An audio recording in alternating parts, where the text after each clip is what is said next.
Speaking to you today on the proposed development for the 2032 Brisbane Olympic and Paralympic Games, the Murarrie Indoor Sporting Facility.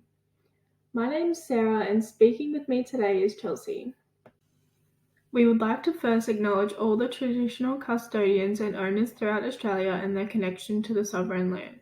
We further extend our respect to all elders, past, present and emerging, always was, always will be Aboriginal land.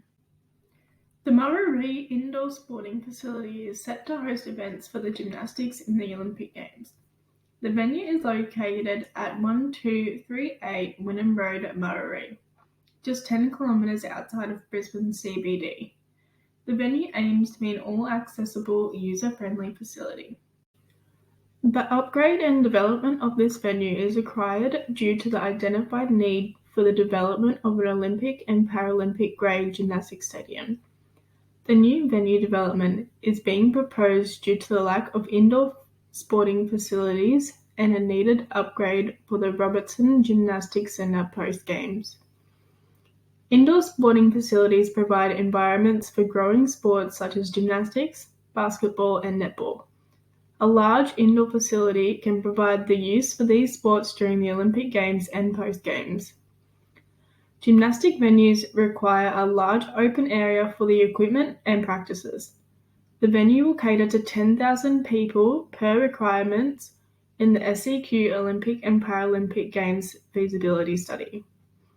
Ensuring the venue is large enough to accommodate spectators, size comparison has been conducted to the Coomera Indoor Sports Centre, which is suitable for the capacity of 7,500 people. The Coomera Centre was originally built for the 2018 Commonwealth Games. The indoor sporting venue is aiming to be an accessible venue for those with disabilities, including ramps, disabled parking, wheelchair access, disabled seating and toilets, and services for those with hearing or vision impairments will be included in the venue, creating a user-friendly environment for all. The proposed venue location is prime to Brisbane City, surrounding sport facilities and transport facilities. The proposed venue location is currently not occupied and is mainly used as an open area park. Locals use this area for such things as walking, a dog park, kite flying, and a children's playground. The location is approximately 0.29 kilometres squared in area, and in reference to that, the size of the Coomera Indoor Sports Centre is 0.06 kilometres squared. The proposed site is a large, flat, open area that is suitable for development of an indoor sporting facility. The local community of Murarrie is surrounded by sporting venues. A development of an indoor sporting facility would assist in the demands of the local community. The surrounding venues do not cater for gymnastic facilities. The opportunity for a gymnastics venue with a capacity of 10,000 is unplanned for in the 2032 SEQ Olympic and Paralympic Games feasibility study, thus providing the opportunity for the Games and an adaptation plan for the local community post-Games. Public transport and parking at the proposed venue is made easy. The local train line stops within walking distance of the venue with 5 close-by bus stops and routes. Also, driving to the vicinity is made easy, with the M1 next to the proposed site. The current parking at the venue is very minimal and outdated. An upgraded parking site will be accommodated for those driving to the venue. The proposed site is located between two creeks, leading from the Brisbane River. The risk conditions of this venue are that the creeks can flood in heavy rainfall or high tides. The creeks can flood significantly on the opposite side to the venue. A sustainable option would be prevent flooding affecting the development and have the venue raised and include flood-resilient designs such as permeable pavers, natural vegetation and a detention basin. There are many legacy opportunities for this venue post-Games, including providing the Robertson Gymnastics Academy with opportunity to upgrade their facility and equipment without moving too far from their original location. Local, state, and national gymnastics championships can also be hosted more frequently, bringing with them ongoing tourism and expenditure in the local area. The construction of the stadium in a way that allows it to be versatile rather than gymnastics specific post-Olympics will allow it to support the growing popularity of sports such as indoor volleyball, netball, basketball, wrestling, etc. The development can also be utilised by the state school only a short distance away post-Olympics, giving them a huge opportunity to develop their health and physical education curriculum.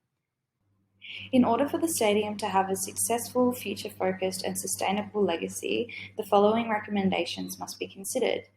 The venue must have minimal environmental impact and carbon footprint.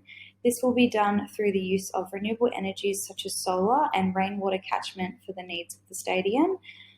The construction of the stadium will also be carbon offset through the purchasing of Australian carbon credit units, which will allow the stadium to be carbon neutral and showcase Australia's commitment to net zero targets.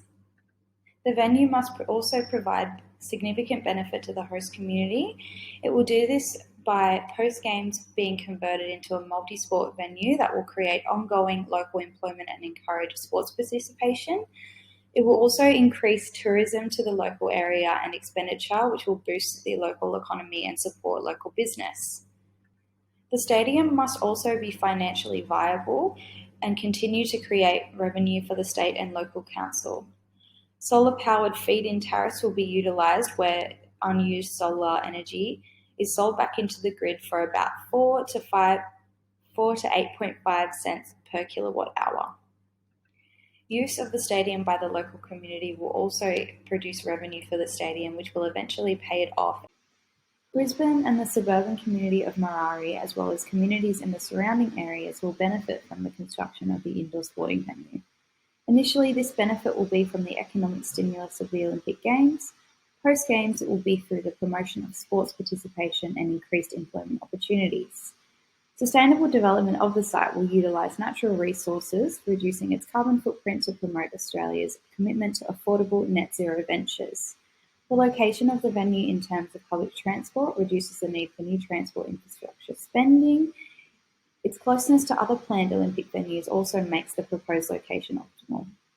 The legacy opportunity of this venue promises upgraded sporting facilities for the local area, in particular the local state school and Robertson Gymnastics Academy.